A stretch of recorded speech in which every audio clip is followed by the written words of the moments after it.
ஒரு அடர்ந்த காட்டில் ஒரு பெரிய சிங்கம் வாழ்ந்து வந்தது. அது தினமும் பல விலங்குகளை வேட்டையாடி பயமுறுத்திக் கொண்டிருந்தது.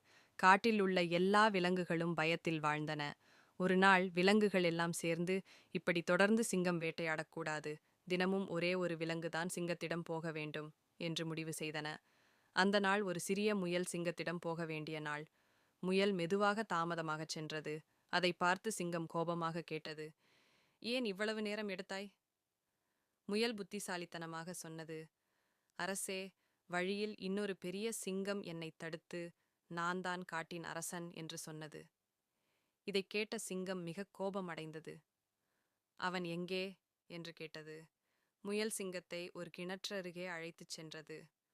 "அவன்தான் கிணற்றுக்குள் இருக்கிறான்" என்று சொன்னது. சிங்கம் கிணற்றில் பார்த்தது. அதில் தன் பிம்பத்தை பார்த்து, "இதோ எதிரி" என்று நினைத்து கிணற்றுக்குள் குதித்தது. அந்த கிணற்றில் விழுந்து சிங்கம் வெளியே வர முடியாமல் போனது. காடு முழுவதும் மகிழ்ச்சி அடைந்தது.